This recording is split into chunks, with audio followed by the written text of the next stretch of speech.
నగరు నీ అన్నకాడి వ్యవస్థలకు లేవు ఎడిపోయినవురా? ఏం లేదమ్మా, ఇక్కడనే గద్దె కాడ కూర్చున్నా. అన్నెందుకు రమ్మన్నాడే? అన్న 3 లక్షలు ఇచ్చిండు కదా బిడ్డ, అందులోకెళ్ళి అన్నకి 50,000 పోవద్దా? 50,000 అడుగుతాండు. 50,000 అమ్మ, మళ్ళీ అమ్మకి ఇప్పుడేం అవసరం అట్నే?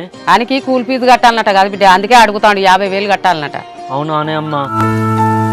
ఎట్లయినా నువ్వు బండి కొంటలేవు కదా బిడ్డ, అన్ననికి 50,000 ఇచ్చిండు కదా, అన్నకు ఫోన్లో కొట్టు. సరే అమ్మా, నీ అన్నకు ఫోన్ పే కొడతా. ఇప్పుడు మా అన్నకి 50,000 ఎట్లా కొట్టాలి? నా అకౌంట్లోనేమో డబ్బులు. ఇప్పుడు ఎవరిని అడగాలి? నాకు ఎవరు కొడతారు? ఆ దేవుని దయ వల్ల మా ఆయన మళ్ళీ రియల్ ఎస్టేట్ చేస్తా అండి. ఒక 1 year అయితే అన్ని సెట్ అయిపోతాయి. ఇక సందీప్, ఇదే ల్యాండ్, ఇది మాత్రం పక్కా రిజిస్ట్రేషన్ అవుతుంది. సరే బ్రో, మరి రిజిస్ట్రేషన్ అయినా మొత్తం అమౌంట్ మొత్తం అయితే నీకు. సందీప్ బ్రో, లాస్ట్ టైమే రిజిస్ట్రేషన్ దగ్గర మనకు దెబ్బ పడ్డది. 10 లక్షలు అట్లా మనం లాస్ అయినాం. ఈసారి అట్లా కాదు, ఇది మొత్తం నీ పేరు మీద అయిన తర్వాత నువ్వు పైసలు అప్పయ్యు. ఓకే అన్వేష్ బ్రో, ఈ 10వ తారీఖు రిజిస్ట్రేషన్ పెట్టుకుందాం మరి. Okay Sandeep bro.